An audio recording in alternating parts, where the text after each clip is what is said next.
Guys, good morning, welcome back to my channel, welcome back to my new blog. तो करते हैं नए blog की शुरुआत बहुत दिनों के बाद। मैं बोलूंगी और आज मैं बोलूंगी। तो गाइस, आज हम जा रहे हैं मेरे स्कूल देखने, और पता है मैं तो मजे करते हुए जाऊंगी क्योंकि वहाँ पर तो बहुत ज्यादा बड़े बड़े फैन भी है। तो गाइस, यहाँ आने के बाद शिफ्टिंग का काम चल रहा था तो दिन में टाइम ही नहीं मिल पा रहा था। आज विजय जी की छुट्टी है तो आज काम भी टाइम पे फिनिश हो गया और अब सोचा कि स्कूल जाके आते, विजिट करके आते टिया के जिस स्कूल में एडमिशन करवाने की सोच रहे हैं। तो देख लेते हैं क्योंकि अभी ये खुलने वाले हैं स्कूल और ये ओपन होने वाले हैं हॉलीडेज के बाद में। तो अभी एडमिशन करवाना जरूरी है भाई। 2-3 महीने हो गए इसको घर बैठे हुए, पीछे का साफ होता नजर आ रहा है। बहुत कोशिश की लेकिन अब इन 20-25 दिन में ना इतना ध्यान नहीं दे पाई मैं इसके ऊपर, तो थोड़ा थोड़ा भूल गई है। और ये इधर काजू ने पहन ली नई ड्रेस, इधर है विजय जी, और जल्दी आपको हमारे नए वाले घर का भी होम टूर करवाएंगे। देखो, कोई अपनी लाइफ में एक घर बनाता है, कोई 2 बनाता है, हमने इतने घर बना लिए, टूर पे टूर देते रहते हैं आपको, टूर पे टूर देते रहते हैं। और भाई लकीली हमारे जो भी घर हमने देखे हैं भाई मकान मालिक है वो भी अच्छे ही निकलते हैं, तो कोई दिक्कत नहीं आती है। अब की बार वाले भी नीमच वाले थे मकान मालिक, मकान छोटा था लेकिन जो मकान मालिक था वो बहुत अच्छे नेचर के थे वो अंकल जी भी। और इधर आए हैं मंदसौर में तो यहाँ पे भी भाई कोई रोक टोक नहीं है, अपने आराम से रहो बिल्कुल घर की तरह। तो ये भी अच्छे निकले हैं। झुंझुनू में रहते थे वहाँ का तो आपने व्लॉग देखे थे, तो हर जगह हमारा मतलब अच्छा रहा अभी तक का सफर। जैसे पहले महसाना, फिर बेचराजी, फिर झुंझुनू।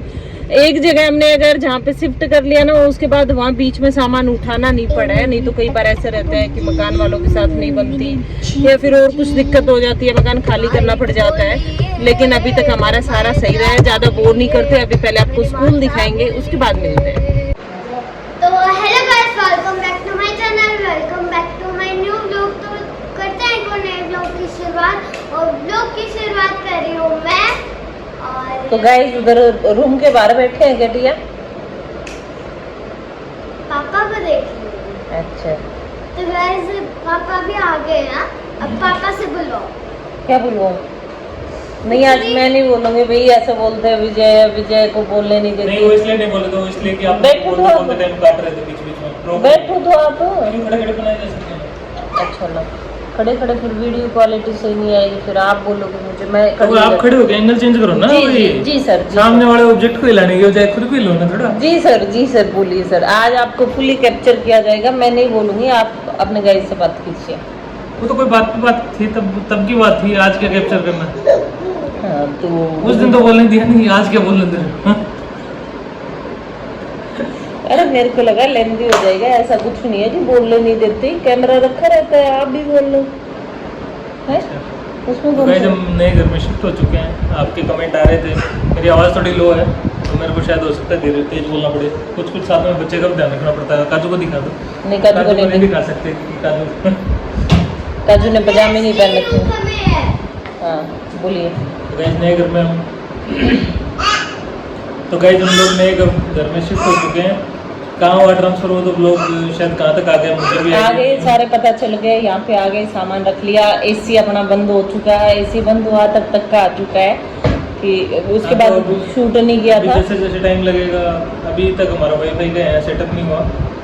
ऑप्टिकल फाइबर वगैरह यहाँ पे आता नहीं है। थोड़ा सा रिमोट लोकेशन, थोड़ा रिमोट तो नहीं है, मतलब मंदसौर से थोड़ा आउटस्कर्ट में है, क्योंकि मेरे को जहाँ ब्रांच है वो यहाँ से थोड़ा दूर है, 10-15 किलोमीटर दूर है।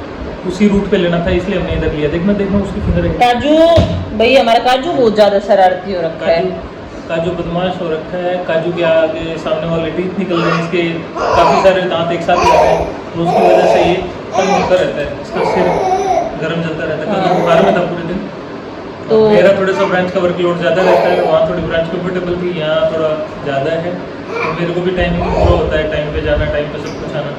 अभी हम दोनों बैठ के बात कर रहे थे तो विजय जी बोले मेरी वाली ब्रांच को तो ऐसे बताते हैं कि ये तो सबसे कम काम वाली ब्रांच है। इधर एमपी क्या है, एमपी में हमारा बैंक लीड बैंक है, तो काम ज़्यादा ही होता है। हर ब्रांच में काम ज़्यादा है, मतलब वो नहीं होता कि पूरे दिन ऐसे चलता रहता है। तो उठने का भी टाइम नहीं, फ़ोन कॉल उठाने तक का टाइम नहीं मिलता। हाँ, तो वो सीन चल रहा है हमारा। अभी कुछ चीज़ें सेटल हुई हैं, थोड़ा रिलैक्सड है। लेकिन अभी तक और भी चीज़ें बहुत सारी हैं जो भी करना है। लगभग आते आते हम 5-10 दिन में 10 दिन में लगभग सेट हो जाएंगे। गाड़ी हमने इंश्योरेंस पे दे दी है। देखना फिंगर काजू तो टच करके रहना टच उसको, कर रखा है वो खींच लेता है। खुलता कैसे टच किए हुए? हाँ तो कल एक बहन ने ना बहुत ही लंबा चौड़ा सा कमेंट कर रखा था विजय जी। हाँ मैंने पिन किया था उनके कमेंट को। अच्छा लोग आपने comment- किया था क्या वो? हाँ आगे से मेरे को भी ध्यान आया, जो मतलब कमेंट करेंगे ऐसा कि भाई इतना सारा टाइम लगाते हैं, उनके कमेंट को पिन किया करेंगे। आप लोग भी कुछ करो, लेकिन पिन में एक ही कमेंट पिन हो सकता है एट द टाइम एक वीडियो पे। हाँ। नहीं वो वाला आपने पिन किया कौन सा वो तो वाला? अलग है। BSF वाला वो BSF वाला तो है नहीं, मैंने पिन किया वो अलग है और एक BSF वाला अलग है। तो भाई जिनके ट्रांसफर वगैरह होते रहते हैं ना, इनकी अलग ही प्रॉब्लम रहती है हमारी तरह। तो जिनके होते हैं वो तो समझ सकते हैं, और जिनके नहीं होते वो कहते क्या कर रहे हो, कुछ दिक्कत नहीं होती। भाई दिक्कत होती है। नहीं वो एक बहन ने आप ऐसा एक बोल बार रखा लोकेट था। होके देखो, आउट ऑफ स्टेट लोकेट होना तो बहुत बड़ी बात है। आप विद इन सिटी लोकेट होके देखो, रीलोकेट होके देखो, बहुत जरूरत है। वो पता है क्या कमेंट था कि सबसे ज्यादा प्रॉब्लम तो तुमने क्रिएट कर रखी है। तुम्हें सास ससुर के साथ रहने में प्रॉब्लम हो रही थी, तुम साथ रुके नहीं, विजय जी को अकेला भेजते या आके मकान देख लेते, उसके बाद तुम साथ आते। तो मैंने पहले भी बताया था, पहले विजय जी इसका जवाब दे देते हैं फिर मैं इसका जवाब दूंगी। बड़ा अच्छा कमेंट था वो, बताना विजय भाई जी। वो या तो वो रेगुलर ब्लॉग नहीं देखते या फिर नेगेटिव माइंड से, वही चीज़ है। हाँ। क्योंकि रेगुलर अगर ब्लॉग देखते होंगे ना, तो उसी पिछले ब्लॉग में हमने बताया कि भाई मकान का कैसे कैसे क्या हुआ था। मैं नीमच आ गया था, रुका भी था मैं 7-8 दिन, रुक के फिर मैंने मकान वगैरह भी ढूंढे थे, मकान फाइनल भी किया था। लेकिन एन मौके पे जिस दिन अगले दिन सामान शिफ्ट होने वाला था, उससे पिछले दिन जो लैंडलॉर्ड है उसे मना कर दिया था कि भाई ये मकान मैं आपको नहीं दूंगा। तो और मैं पहुंच गया था राजस्थान तब तक, क्योंकि मैं तो उसी मकान के चक्कर में था ना कि वो वाला मकान तो सेट हो गया है, अब सामान ले आते हैं। तो सारी चीज़ें उसी हिसाब से शेड्यूल की थी। अब वो मकान बुक हुआ तो वो ही नहीं, 2 मकान में हमारे साथ ऐसा हुआ, उसने तो मना कर दिया देने से किराए के लिए एंड टाइम पे ही, और दूसरे वाले ने एडवांस लेके फिर मना कर दिया। मतलब हमसे रेंट का एडवांस ले लिया था। तो जैसे कि मैं बता रहा था कि भैया उनका बीच में फाइनल नहीं हो पाया, इसलिए इमरजेंसी में वहाँ शिफ्ट करना पड़ा। और मेरे को लगा था कि भाई वहाँ के हिसाब से अब क्या है, कोई भी जज नहीं कर सकता। यहाँ पे मैं घूमा था, जहाँ नीमच में मैं घूमा था, तो मुझे पता था कि भाई वहाँ पे बजट भी कंसंट्रेट होता है और सब कुछ चीज़ें होती हैं। वहाँ ज़मीन थोड़ी महंगी थी, मकान महंगे मिल रहे थे, थोड़ा वो कंजस्टेड टाइप के मकान थे सारे, क्योंकि वहाँ पे बनते ही ऐसे हैं, ज़मीन छोटी होती है तो छोटी साइज़ के प्लॉट में ही लोग मकान कर लेते हैं। वहाँ रेंट ज़्यादा आता है, इसलिए लोग रेंट पर्पज़ के हिसाब से बनाते हैं, छोटे पोर्शन में बड़े बना देते हैं। अब वो एक बार एडजस्टमेंट किया था, उसके बाद हम नया मकान ढूंढ ही रहे थे। दीदी क्या कर पर हमने, चूँकि हम सारी डिटेल देते हैं आप लोगों को, इसलिए हमने सोचा कि भाई उसी में वो भी दिखाते हैं जहाँ पे एक बार स्टे किया है। हाँ बीच के टाइम के लिए स्टे किया था, वो भी आपको दिखाते हैं। तो वो दिखाया था, फिर उस पर आ रहे थे। बाकी किसी ने बोला तो वो अपनी सोच है, कोई बात नहीं, वो बोल सकते हैं। अब मैं बाकी भी ऐसा तो कुछ बोल नहीं सकते था। बोल दो इस पे। हाँ, आप भी 2 शब्द बोल दो। कंजूस क्यों हो रहा है तू? सही आ रहा है। तो वो बहन पहले से कह रही है सास ससुर के साथ नहीं रहती, तेरे को साथ आना जरूरी था क्या? तो बाद में आ जाती, विजय जी सेट कर जाते।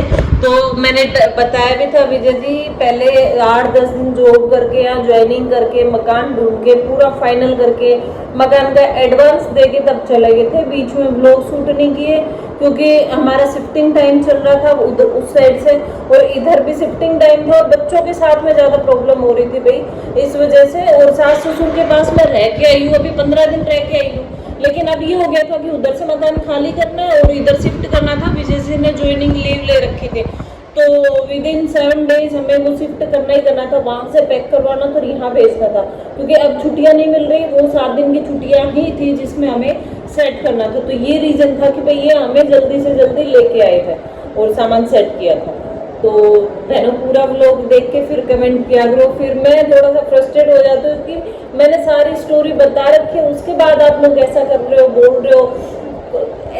एक ने नहीं 3-4 ने बोला ऐसा कि तुम ही तो प्रॉब्लम क्रिएट करने वाली है, बेचारा कितना परेशान हो रखा है। भाई मेरा हस्बैंड है, आपसे ज़्यादा मेरे को टेंशन होती है इनकी, और इतना मैं प्रॉब्लम देती नहीं हूँ। जब तक मेरे से होती है कोशिश, जो काम मैं कर सकती हूँ वो मैं करने की कोशिश करती भी हूँ। भाई वो तो हम खुद ही बोल रहे हैं, इस बार ट्रांसफर में हम जितना परेशान हुए उतना तो पहले कभी हुआ ही नहीं। हाँ पहले जैसे पहले भी मैं मैं बाहर पोस्टिंग रह के आ बट वो चुका ये हूँ। खुद से सफर नहीं करते तब तक पता नहीं चलता। ये मेरे को वीडियो मैं क्या कह रहा हूँ, दिखाते आपको हैं ना। आउट ऑफ स्टेट अगर आप वो होते हो, लोकेट होते हो, वो अलग चीज़ होती है। और आप तो विद इन सिटी रिलोकेट होके देख लो, जो सिटी में रहते हैं ना वो अपना मकान चेंज करके देखो, हाँ। पास में नहीं कम से कम 2-3 किलोमीटर मैं चेंज भी करके किसी देखो को डेली कितनी दिक्कत आती है ना, वो सब आपको पता चल जाएगा। मैं भी किसी को डेली और अपनी सिटी में तो फिर भी अपनी सिटी में तो फिर भी ये होता है कि भाई सब जानने वाले होते हैं, आप रहते हो यहाँ तो सब कुछ हमको ढूंढना पड़ता है। जैसे एसी इंस्टॉल करना तो एसी वाले को ढूंढना पड़ेगा, आपको टीवी इंस्टॉल करना टीवी वाले को ढूंढना पड़ेगा, आरओ वाले को ढूंढना पड़ेगा, हर चीज़ अलग अलग करनी पड़ती है। भाई जैसे इंटरनेट के लिए कनेक्शन लेना तो आपको पूछना पड़ेगा कौन सी इंटरनेट कनेक्शन आता है, यहाँ पे ढूंढना पड़ेगा। जैसे कल बाइक दी मैंने, वो गाड़ी इंश्योरेंस में थी तो गाड़ी का शोरूम ढूंढना पड़ा मेरे को, वहाँ पे जाके फिर लोकेशन ढूंढनी पड़ेगी वो कहाँ पे है। 4 लोगों से पूछते हैं तब जाके लोकेशन समझ में आती है।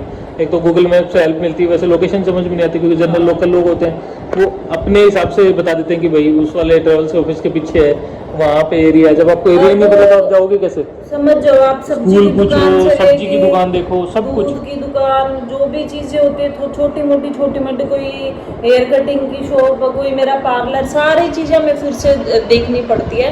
और जब तक खुद स्ट्रगल नहीं करते पता नहीं चलता। जब विजय जी नीमच में मकान देखते हो डेली वीडियो कॉल पे मुझे दिखाते ना, मैं इनको ये बोलती हूँ यार 10 दिन हो गए आपको मकान ही नहीं मिल रहा है, मतलब ढंग के मकान ही नहीं है। तो भाई मकान होते और हैं ये लेकिन पूरे ऐसा दिन बाइक पे परेशान अपने पास होते तो थे। टाइम कंसंट्रेट होता है ना। जैसे मैं लगभग 7 दिन पूरे दिन बाइक पे घूमा हूँ, पूरे दिन मैंने ब्रांच की बाइक वगैरह मकान देखे हैं, मैंने न्यूज़पेपर में ऐड भी दिया 2 बार, ठीक है। पर क्या होता है कि भाई रेंट पे मिलना इतना आसान नहीं होता, स्पेसिफिक टाइम में रहते हैं, सबको नॉलेज रहता है। आपको भी कोई पूछेगा आपकी सिटी में आके तो आप खुद आइडिया लगाओ कि कोई पूछता है आस पड़ोस में आके रेंट पे कितने मकान है, तो जिस कॉलोनी में रहते हो उसका तो आपको पता होता है, और बाकी किसका पता होता है? वही तो। और वो मैं बताना चाह रही थी, एक बहन का ये भी कमेंट था, दीदी आपकी प्रॉब्लम देख के ना हमें जेठालाल की फैमिली याद आ रही है, आपकी हालत हर बार जेठालाल की तरह हो रखी है। हर बार नहीं होता है। जैसे मंदसौर में हमको इतनी तकलीफ नहीं हुई, हाँ। मंदसौर में हम आए और स्टाफ ने अच्छा कोऑपरेट किया। नीमच में ही स्पेसिफिक प्रॉब्लम थी और मंदसौर में स्टाफ ने दिलवाया और हो भी गया, अरेंज भी हो गया, पूरा सेट हो गया, हर चीजें सेट हो गई, यहाँ पे ज्यादा प्रॉब्लम नहीं आ रही। जल्दी इस वाले घर का भी आपको होम टूर मिलेगा, जल्दी से दिखाएंगे आपको, बहुत अच्छा पोर्शन मिला है। और बस अभी तो विजय जी के ऑफिस का टाइम हो रखा है। अब यहाँ पे वो भी दिक्कत रहती है कि ऑफिस भी मतलब बिल्कुल एकदम कट टू कट मार्जिन पे चलता है। यहाँ से जाना भी होता है मेरे को, मतलब आधा घंटा पहले निकलना होता है, तो 9 बजे मैं तैयार होने लगूँ तो 9:30 बजे तक पहुँचता हूँ। 9:30 बजे तक मैं रेडी होता हूँ और फिर मैं पहुँचता हूँ 10 बजे तक। 8:30 बजे इनको नाश्ता वास्ता करवा के और लेट हो जाते हैं। चाय पानी पिला के कि बस अब फटाफट नहाओ धो और आप जाओ। कई लोग पूछते हैं अब लोग नहीं आ रहे रेगुलर, तो ऐसी हालत में हम लोग शूट नहीं कर पाते। मतलब हम वो वाले व्लॉगर नहीं है कि यूट्यूब को अपने से पहले लेके चले, हाँ। तो हम रूटीन रहते हैं, हमारी रूटीन लाइफ पहले है और उसके बाद में यूट्यूब है। और काजू की बेटी था रहे, आपको विजय जी ने अभी बताया था, तो आप लोग बताना भाई क्या करे। इसने खाना पीना सब कुछ छोड़ रखा है, सब कुछ जैसे मेरा ही दूध पीता है, बाकी कुछ नहीं खाता पीता, तो उस वजह से भी ज्यादा परेशान हो रखे। विजय जी कुछ जॉब से परेशान हो गया थे। अभी हमारी मम्मी की कॉल आ रही है तो आपसे बाद में मिलते हैं गाइस। तो गाइस आपको पहले बताया था कि बिटिया के दांत इस तरीके से आते हैं, पहले नीचे वाला टूटता है, नीचे दूसरा दांत आता है और ऊपर वाला फिर टूटता है। तो नीचे का दांत पूरा बड़ा हो रखा है और आज टिया का ये वाला दांत जाने वाला है, ये वाला नहीं, ये वाला, हाँ बिल्कुल निकला हुआ है। देखो इधर मुकुर, ये देखो बिल्कुल इसमें क्लियर नहीं दिख रहा बेटा, ये वाला दांत टूटने वाला है, तोड़ दे क्या? नहीं। और ये देखो भाई गप्पूराम सो नहीं रहा, सुबह बस मुश्किल से 15 मिनट सोया था, पूरा दिन हो गया इसको इधर से उधर घूमते हुए। मैंने आज रोटी भी नहीं बना के खाई क्योंकि इसने रोटी भी नहीं बनाने दी। टकली का है, टकली का है काजू की, ये री वाह। गाइस वो अभी इससे ना बैठी बैठी पूछने लग रही थी, इसको कुछ सिखा रही थी ऐसे ही, तो फिर मैंने एक बार बताया, इसको बार बार बता रहा। अब ये काजू देख, टकली का है काजू की, टकली का है, ये री। Very good. राम राम कर दे सभी को, राम राम कर दो। अरे ये देखो राम राम। और काजू कितना बड़ा हो गया? अच्छा काजू कितना बड़ा हो गया काजू? इधर देख के बताओ मम्मा तरफ। इतना बड़ा, कितना बड़ा हो गया काजू? इतना बड़ा हो गया। अभी इसका ध्यान टिया की तरफ है। कितना बड़ा काजू? बड़ा करके बताओ, टकली नहीं। अब मूड में नहीं है, अब टिया का सामान दिख रहा है, उधर टिया क्राफ्टिंग करने लग रही है तो तो वही टिया का दांत 2 दिन से सोच रही थी टूटे टूटे। आज सुबह से ना तो बोल रही ना कुछ खा रही। अब ऊपर वाले अंकल जी ना वो लेके आए थे आइसक्रीम इसके लिए। आखिर तो जैसे ही आइसक्रीम खा के और पता नहीं क्या कर रही थी, जस्ट तभी के तभी टूट गया। तो इसका दांत तो वो नीचे गिर गई थी थोड़ी सी बर्फ पे, तो मैं साफ कर रही थी, जस्ट टूट गया। मैंने किचन में जो है सुखाने वाली थी, तो मुझे लगा अभी बोल भी नहीं रही, इसको अजीब लग रहा है तो बोल भी नहीं रही, मुंह भी नहीं खोल रही। अरे टूट गया अब तो बोल सकती है, दिखा। अरे बोल ही तो रही हूँ, अब मैं पूरे दिन चपर बोलूंगी। अभी इस वाले का नंबर है, ब्लैक वाले का। ये भाई गिर गई थी एक बार, तो उसके बाद ब्लैक होना शुरू हो गया। अब ये भी हिल रहा है और इसके आगे वाला भी जो टूटा, इसके दोनों साइड वाले हिल रहे हैं, तो ये भी टूटेंगे भी। ये वाला तो बहुत दिन बाद टूटेगा। चलो अब घूम के आते हैं, पार्क में चलते हैं। बहुत अच्छा मौसम हो रखा है, देखो। गाइस आपको अच्छा लगता है रात टूटना? मुझे तो बहुत ज़्यादा अच्छा लगता है, क्योंकि रात को ब्रश करके सोते हैं और तकिए के नीचे रख के सोते हैं, तो पैसा ही पैसा। टूथ फेयरी आती है ऐसे बोलते हैं। ये देखो गाइस हमारा गार्डन सामने बिल्कुल जस्ट। अभी घुमा के लाती हूँ दोनों बच्चों को, विजय जी आए तब तक। तो गाइस देखो हमारा काजू राजा कैसे घूमता है वॉक करने। स्ट्रोलर में शाम तक कैसे खुश हो रहा है। शाम के टाइम में इसमें बिठा वॉकर ही तो बोलते हैं। स्ट्रोलर होता है, स्ट्रोलर। तो हमने सोचा वो करवा के ला रहे हैं, तो इसको इसमें बिठा लेते हैं। फिर गोदी में मैं भी परेशान हो जाती हूँ और इसमें खुश हो रखा है। देखो हिल रहा है कैमरा, एक मिनट आगे से दिखाओ। ये देखो काजू, दीदी को हेलो कर दो। ये देखो हेलो करो काजू, राम राम कर दो सबको। नम नम नम नम। और काजू कितना बड़ा हो गया, इतना बड़ा। काजू की टकली कहाँ है? टकली कहाँ है? कहाँ पे है? कहाँ पे है? तो गाइस इसको घुमा लेते हैं। सब टिया भी अपनी साइकिल चलाएगी। गाइस टिया का दांत टूट चुका था और टिया टूटे दांत के साथ सोई थी कि रात को ना टूथ फेयरी आएगी। तो क्या करके सोई थी बेटा? तकिए के नीचे रख के सोई। दिखाओ। अपने दांत को फेंका नहीं, उसको ना डाल के डब्बी के अंदर।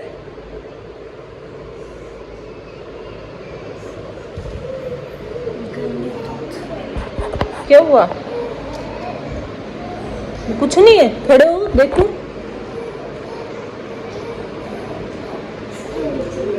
नहीं खड़े हो, एक सेकेंड। तकिए के नीचे आती है वो। नहीं तकिए के नीचे हमने तो देखा था सुबह, हमें तो दिखी थे। क्या हुआ?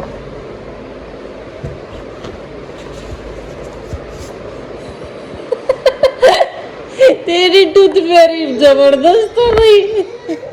ये देखो भाई, इसके अंदर टिया ने अपना दांत डाल रखा है इस डब्बी के अंदर। दांत तो लेके ही नहीं गई। हाँ, कोई नहीं, उसने सोचा होगा कि टिया ना इसको सेव करके रख लेगी, अपना संभाल के रख लेगी, कभी बड़ी होगी तब देख लेगी, है ना। पापा को तो दिखाया।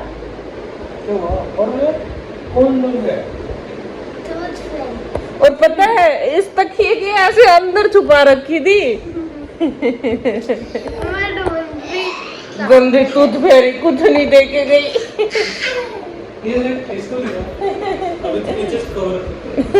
क्या हुआ? इसकी भाई उठते ने शुरू हो जाती है।